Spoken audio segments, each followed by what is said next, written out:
Dear believer, have you ever stopped to consider why you believe what you believe? Have you ever thought about why you chose the religion you chose? Why do you believe in Jesus Christ as the only means to eternal salvation, and not in karma or reincarnation? Why do you believe that Allah is the one true God and Muhammad is his prophet, and not in the Four Noble Truths of the Buddha? Why do you hold to the Torah as the only revealed word of God, and not the Bhagavad Gita? Dear believer, do you ever wonder why your heaven resembles a utopian earth, and is composed of the same base elements found right here on this planet? Do you ever wonder why your deity governs within a power structure that resembles that of the specific time and place in which your holy text was written? Do you ever wonder why your God looks just like you, or the animals with whom you share the planet? Dear believer, is the faith you practice the dominant one within your culture? Do you not find it at least a little suspicious that the overwhelming majority of all religious believers adopt the religion of the society into which they were born, yet remain convinced they've lucked out or been divinely admitted into the one true faith? Does it not make you at least somewhat apprehensive that almost every person of faith chooses belief not because of its virtues, supporting evidence, moral codes, or expression of worship, but rather because it was what they were born into? Why, out of the abundance of faith choices available, does almost every believer on the planet choose the faith that's within arm's reach? Are you a Christian because you were born in America or Europe? A Muslim because you were born in Saudi Arabia or Indonesia? A Buddhist because you were born in Japan or China? A Hindu because you were born in India? Can it be that faith is, in almost every case, just an accident of geography? Do you sincerely believe that had you been born in another country, you'd undoubtedly still be practicing the same faith you now embrace? Dear believer, is the faith you practice that of your parents and their parents before them? Is it the first to which you were exposed? Did you know that nearly all religious devotees end up believing what they were taught to believe by their parents? Why is it that we scoff at the idea of labeling a young person a Republican child, or a Marxist child, or a Keynesian child, understanding he or she lacks the intellectual discrimination, life experience, and wisdom to make such a complicated and nuanced decision, but we do not raise so much as an eyebrow when a youngster is referred to as a Christian child, surely a choice no less complex? Could it be that there's no such thing as a Muslim child, just a child of Muslim parents? Dear believer, you are supremely confident in your faith. You know it is the right one, and all others are wrong. You are literally willing to bet your eternal soul on that very fact. And yet, have you ever stopped to consider that there are 24 major religions and literally thousands of different faiths practiced on this planet? Did you know that within Christianity alone, there are more than 45,000 different denominations, each claiming to understand ultimate truth better than all the others? Do you realize that each member of every faith practiced is just as devout, just as sincere, and their conviction every bit as sure as yours?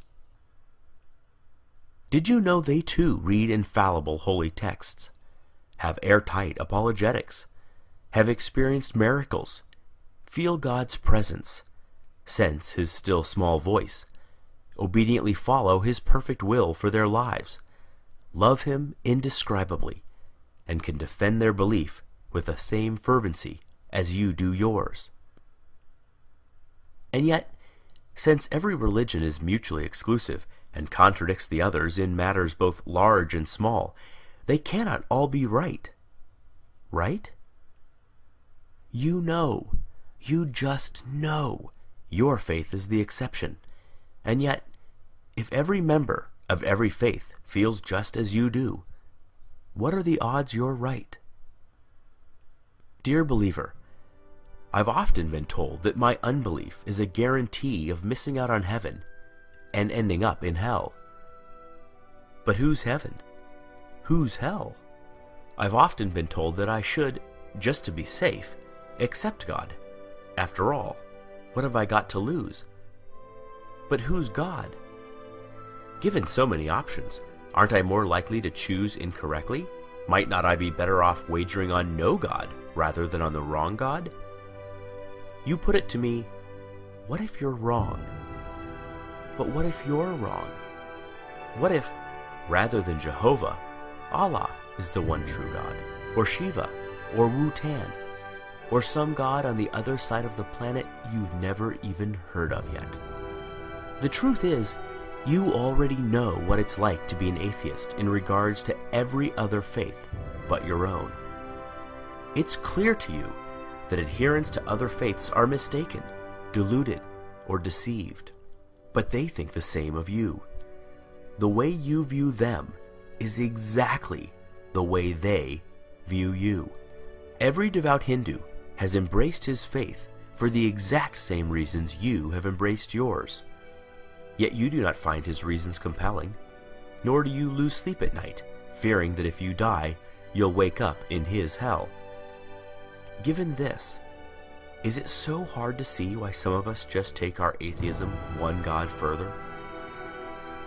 Dear believer, I wonder if religions aren't just ancient constructs in which early humans attempted to both explain and control the chaotic world around them. Though irrational in content, their emergence certainly isn't. We do not blame our ancestors for inventing religion. There is no shame whatsoever in stumbling when you are blind, or failing to properly construct a puzzle in the dark. But we no longer live in the dark. Science is ablaze in our world and illuminates our way, dissipating shadows and exposing even the deepest of crevices. We no longer live in the cave. We have crossed the valley, scaled the mountains, and have begun to make out the magnificent vista on the other side. We no longer require comforting stories to make us feel safe or valued. Is it not time that our beliefs match our discoveries? Is it not time that our ideas reflect our new perspective? There is equal, if not greater awe in reality than there is in fantasy. Perhaps it is time to stop telling ourselves that we are the reason the universe was made, that our culture is somehow better than other cultures, that our tribe was chosen over all other tribes. It is time to learn how the universe really is, even if that deflates our conceits, wounds our pride, humbles our point of view, and forces us to admit that we do not have all the answers. Believer, if you honestly value the truth above all things as you claim, as I truly know you do, you must confront these fundamental questions. Far better, Carl Sagan said, to embrace a hard truth than a reassuring fable.